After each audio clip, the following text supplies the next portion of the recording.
Ask Jesus now. పరిశుద్ధులు ప్రియులైన దేవుని పిల్లలందరికీ యేసుక్రీస్తు నామం పేరిట శుభవందనాలు తెలియజేసుకుంటా ఉన్నాను. మహిమ ఘనత ప్రభావములతో మహితుని కొనియాడుమా. మహిమ ఘనత ప్రభావములతో మహితుని కొనియాడుమా. మహిలో ఉన్న సమస్తమా, మహిలో ఉన్న సమస్తమా, మహిమ రాజును కీర్తించుమా. మహిమ ఘనత ప్రభావములతో మహితుని కొనియాడుమా. పాపిని క్షమించెను, శిక్షను భరించెను. పాపిని క్షమించెను, శిక్షను భరించెను.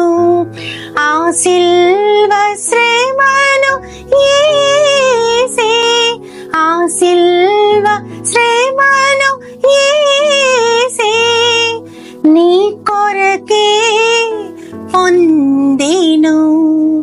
కీర్తించుమా. మహిమ ఘనత ప్రభావములతో మహితుని కొనియాడుమా. చాలా కాలం నుంచి నాకు ప్రశ్న ఉండేది, మహిమ గొప్పదా, స్తుతించడం గొప్పదా అని. మహిమ గురించి మన అందరికి తెలుసు. దేవుడు గొప్ప మహిమ గలవాడు. ఆయన ఇచ్చిన మహిమని మన ఆది తల్లిదండ్రులు పోగొట్టుకుని ఆయన సన్నిధిని కోల్పోయారు. అప్పటి నుంచి కూడా మనం శరీర స్వభావం కలవారై ఉన్నాము. ఆ తర్వాత నుంచి అనేక రీతులలో దేవుడు మనుషులను వెంటాడటం, చిట్ట చివరగా పరిశుద్ధాత్మని మనకి అనుగ్రహించడం కూడా జరిగింది. ఇప్పుడు మన ప్రయాస దేనికి అంటే, మనం కూడా దేవుని మహిమని పొందటానికి మనం అందరం ప్రయాస పడతా ఉంటాం. అందుకనే చూడండి, ఎవరైనా చనిపోయినప్పుడు వాళ్ళ సంస్మరణ సభల్లో ఏమని వేస్తారంటే, మహిమలో చేర్చుకొనబడిన అని రాస్తారు. మహిమ అంటే ఇక్కడ ఉన్నది మనకేం మహిమ ఉండదు. ఎంత గొప్పవారమైనా, ఎంత పేరున్నా, ఎంత ప్రఖ్యాతి ఉన్నా, ఎంత స్టేటస్ ఉన్నా సరే మనం అందరం మట్టిలో కలిసిపోవాల్సిన వాళ్ళమే. స్వయంగా ఆ మాట దేవుడే చెప్పారు కదా మనకి, శరీరము మన్నుది మన్నైపోతుంది, దేవునికి సంబంధించిన ఆత్మ చివరికి దేవుని చేరుకుంటుందని. ఆత్మ మాత్రమే దేవుని సన్నిధిలో నివసిస్తుంది, కానీ అక్కడ మనకి మహిమా స్వరూపం ఉంటది. అది ఎలా ఉంటుందో మనెవ్వరికి తెలియదు. మహిమా స్వరూపంతో మనము దేవునితో పాటు అనేక యుగాలు మనం ఆయనతో పాటు నివసిస్తాం. ఆ మహిమ కోసం మనం అందరం తాపత్రయపడతాం. ఈ లోకంలో మనం చేసే ప్రతి పని, మనం మాట్లాడే మాట గాని, మన ప్రవర్తన గాని, ఏదైనా సరే అదంతా దేవుని మహిమను ప్రతిబింబించేలా ఉండాలి. కాబట్టి మహిమ చాలా గొప్పది అనుకుంటాం. కానీ స్తోత్రం గురించి, స్తుతుల గురించి ఆలోచించినప్పుడు మరి ఆయనకి స్తోత్రం ఎవరు చెప్తారు, ఆయన ఎవరు స్తుతిస్తారు?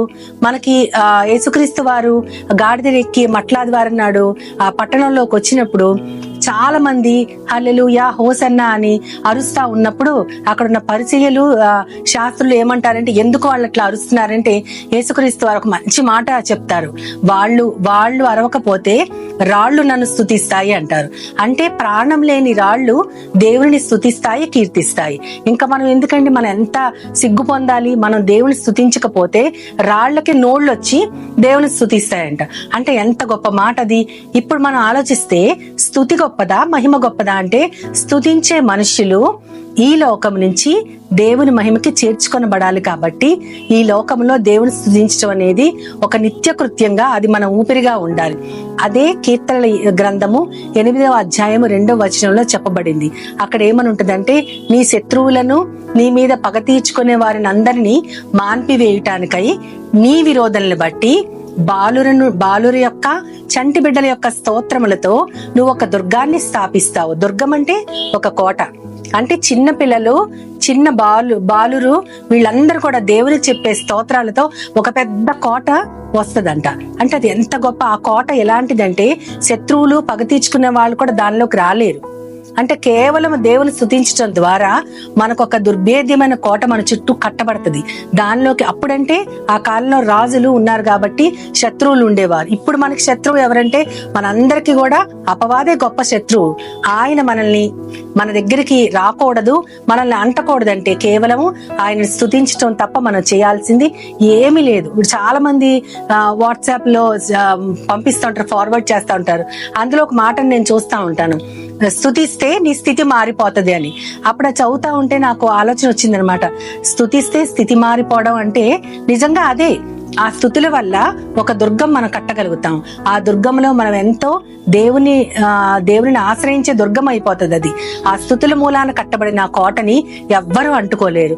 అటువంటి స్తుతుల మూలాన మనం కూడా ఒక కోట కట్టి ఆ దుర్భేద్యమైన కోటలోకి అపవాది మన నీడను కూడా తాకలేనంత గొప్పగా దేవునిని నిత్యము అన్ని పనుల్లో అన్ని వేళల్లో మనం ఆయన్ని స్తుతిస్తూ ఈ విధంగానే మనం ఆయన్ని చేరుకుంటే ఆయనతో పాటు మహిమలో యుగ యుగాలు దీవించవచ్చు.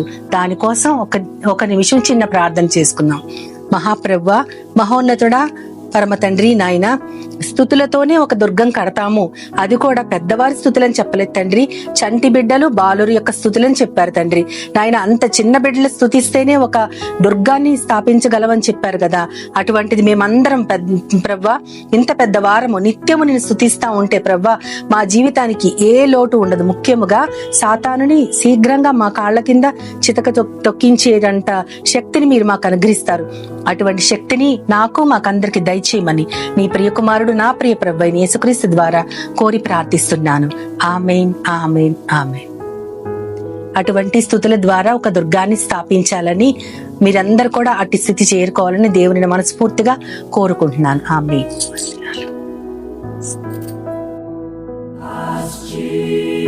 Jesus now is all.